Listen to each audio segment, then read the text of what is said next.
You are listening to Not on the Payroll right here at notonthepayroll.com. You can check us out at Facebook, check us out at YouTube, check us out at Rumble. You can also check out our content over at Twitter. Got a great interview for you today, sitting down with the chief. I don't know if you've ever met a chief, but we got one here for the Newton Volunteer Fire Department.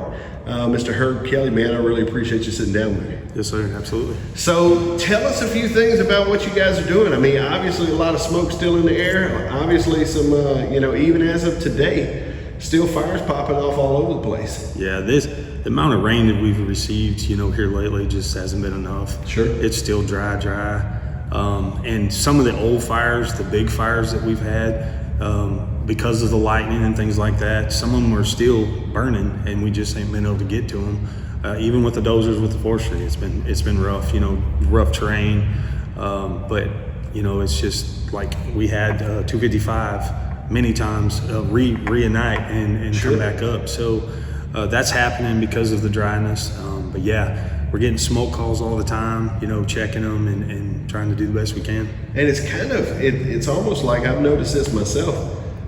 Trees are starting to shed some limbs too. Yes, sir. And so it kind of even makes it almost like a double whammy. You're sitting there running through the woods trying to take care of stuff, and you got trees falling, all kind of mess just from the heat. Yeah.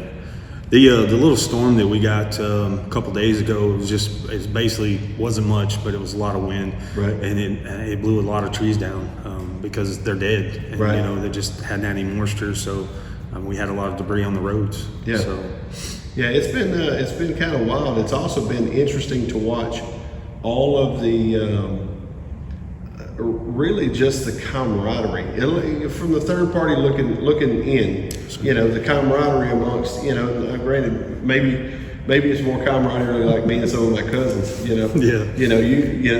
I can talk crap about them, but y'all can't talk crap about them. That type of deal. You know what I'm saying? Yeah. And so for me, it's been neat to watch how many different groups come together, how many different volunteer fire departments really kind of to man up. I know Burkeville's went over a number of times. You guys have been all over the place. Yes, everybody was watching Maryville, trying to figure out what was going to happen with that. Yeah. Thank God we had a little bit of wind kind of shift directions on us. Yeah, no, to help, because that could have been really, really bad. Yes, sir. Even more so than it was. I mean, what ended up being the acreage count? The last I heard over there, it was right around 32 to 33,000. Wow. But they're still having, still spots here and there. Yeah. Still going. But like you said, yeah, man, it's been amazing seeing all the departments, even law enforcement, coming in to help the firemen and block roads or help get people in, whatever needs to happen. Sure. It's been amazing. Yeah, it's been awesome. So what are some things that people wouldn't just automatically think of when they think about a volunteer fire department? I mean, you guys, I know sometimes we see boot drives and stuff like that, but really, I mean, it's almost like, in a way, there's an out of sight, out of mind type of element with fire department, unless your house is on fire, and then everybody's hoping to God that everybody shows up. True. But there's been we've heard in past things that they don't see us doing much, but we actually do. We train every Monday night. We go through air pack training. We go through pump training. I'll draw scenarios on the boards, and these guys, all my firemen have notebooks, and I'll give them a scene, and they'll explain how to fight it, and just kind of get their ways of what they're thinking. Right. But we do a lot, and then we do. We haven't done it in a little while, but with the reconstruction of the fire station, we normally are cooking all the time, doing fundraisers, doing that kind of stuff. But like I said, we've been reaching out to other departments, helping them if they need it or whatever. But yeah, we've a lot of people, they don't get to see that, now Toys for Tots, when we do that, we help the Toys for Tots, we'll take Santa around on the fire truck, things like that. They see us a lot, and they know we help kids and whatever we need to do on that. But yeah, there's a lot of things that they don't see that we're doing, but hopefully we can change that to where they're seeing us more and more once we get everything, the construction and everything done, and more of an active presence. Back in order. So well, I mean, and it's honest to God, I mean, Southeast Texas has been kind of a tinderbox for a little while, and I mean, you have 90 days of 100+ weather. I mean, everything starts getting ready to pop. So, you know, the interesting thing to me is that with volunteer fire departments, it almost seems like there's I really don't know how to express this, but it seems like there's more. You guys are required to have certain types of gear. Yes, sir. That stuff is not free. Yes, it's sir. not like you can go on a free Amazon or a free eBay. We wish. That's exactly right. Yeah. And so, I mean, a lot of times you guys are kind of winging it. Yeah. Until you can get the funds to take care of it. Yes, sir.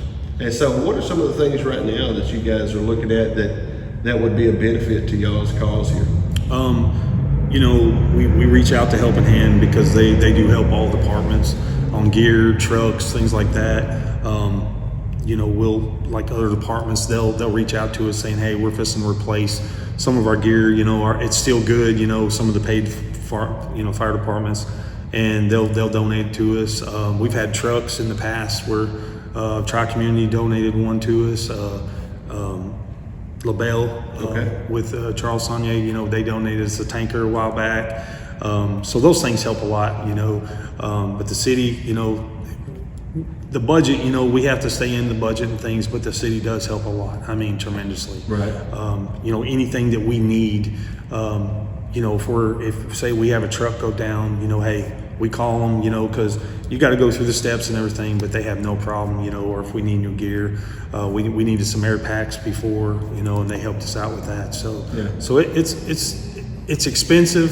So you don't, you know, you just can't, like, we have 22 members, you know, and we just can't dress every one of them out because at $3,500 a person, you know, that's a lot of money. So we do reach out for the forestry grants. We get those sometimes. It's kind of a cycle, like a truck. You know, you get a truck, and it's kind of like you're on hold for another, you know, 4 or 5 years, and then you can get another one because they try to spread it out to all departments, you know, helping them. And there is some other little grants, you know. We're reaching out to like Home Depot and things like that. You know, we got a grant to help with the kitchen, so you know, things like that. Yeah. So. Very cool. Yeah. Cool. So when you say $3,500 to suit somebody out, you know, I've seen a lot of preachers in my day, and I've seen a few of them wearing $3,500 or $5,000 suits. But I know it's not the type of suit you're talking about. What are you referring to? Bunker gear. It's what we actually wear when we go into a house fire or fight a car fire. Okay. It's very thick. It's very heavy. Mm-hmm. And you know, you have pants and actually a jacket, and then a big helmet, and then you got a sock, and then your boots and stuff. But yeah, it's I mean, you look at the boots. I mean, those things are costing almost $500 a pair. Wow. You know, but they have to be specially made, you know, to take the heat of the fire. They don't melt on you, you know, and anything like that. Yeah. So that is a plus. And then your suits. Now, I've had an old suit probably about 10 years ago.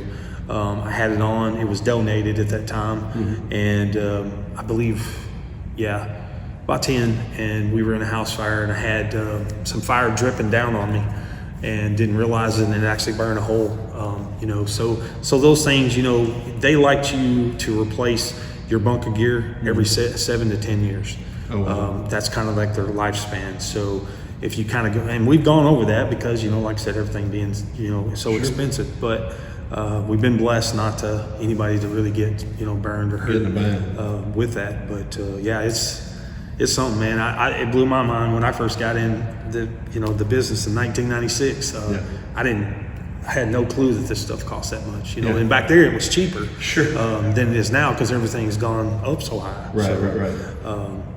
And I think my grandfather, when he was chief back in '96, I think when he bought a couple new sets, I think it was around maybe $1,000, $1,200. You know? Okay. So a big difference, you know, from now. Triple the cost easy. Yep. So if there's folks out there, because I know there's new folks moving into the area and things like that, and the cool part about that is sometimes you run into folks who are actively looking to get involved on some level. How does somebody go about getting involved with you guys? We meet every Monday night at 6 o'clock, unless it's a holiday. We kind of stay on the same schedule as city and county. But we meet every night, every Monday night at 6. They can come in.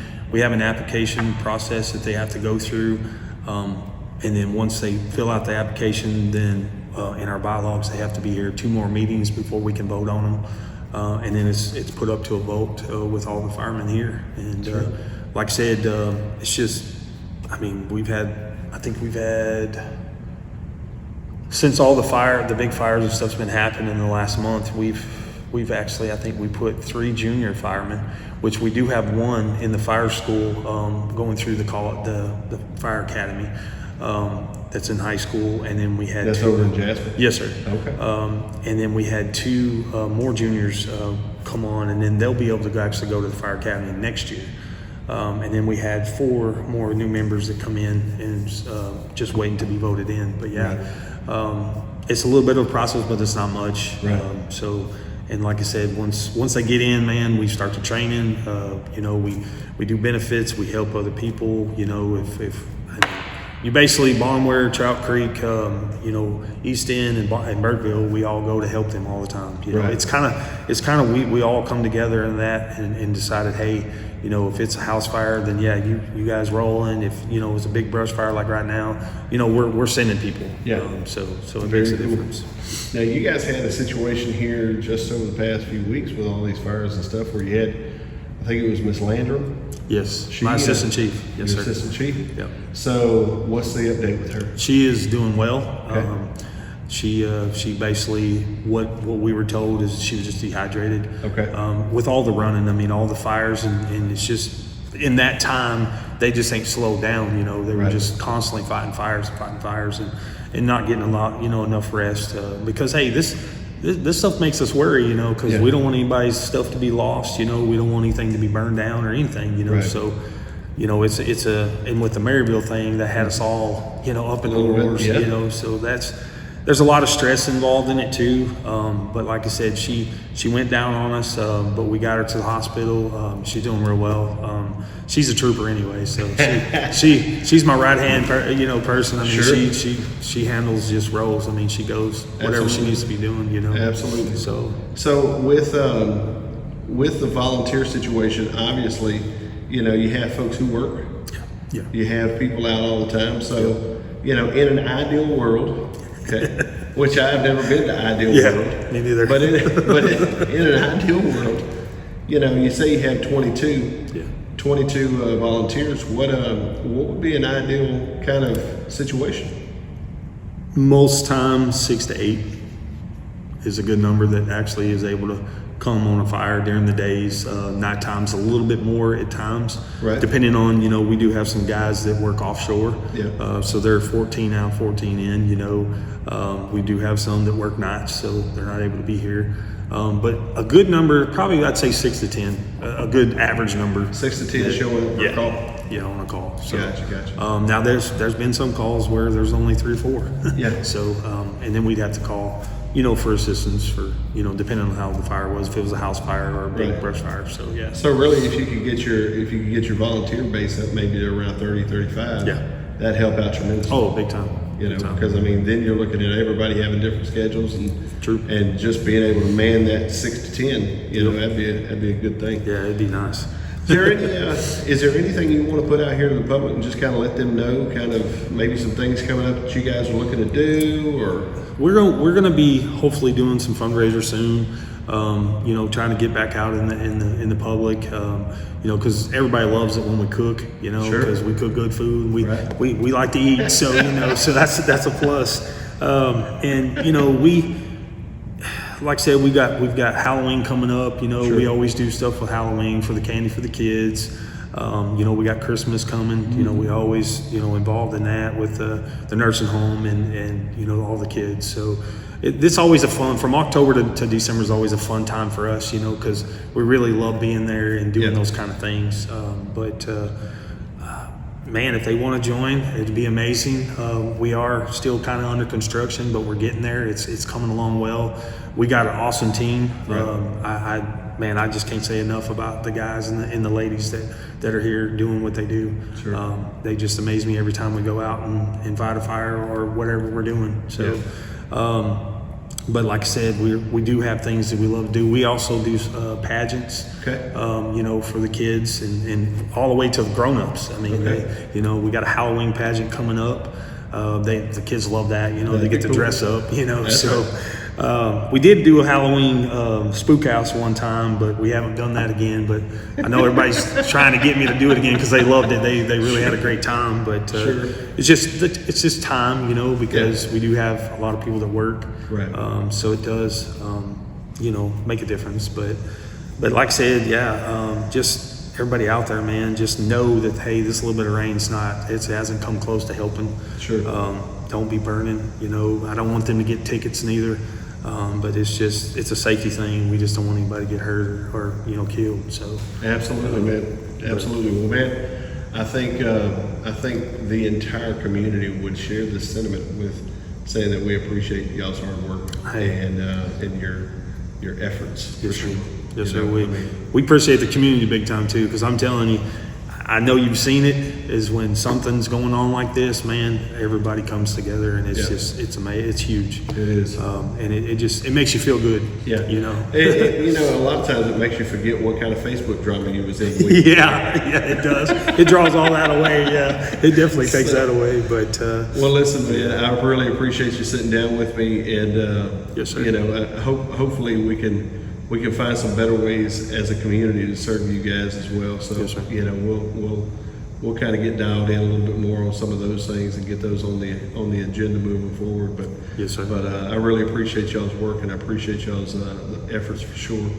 And ladies and gentlemen, if you're out there and you have an interest of volunteering here at the Newton Volunteer Fire Department or any one of the fire departments, all you got to do is touch base with the chief of those fire departments and reach out to Mr. Kelley here. He can actually kind of guide you if you live in a different area. He can kind of give you some pointers on who to touch base with and that type of thing. But if you have a heart to get involved, get involved.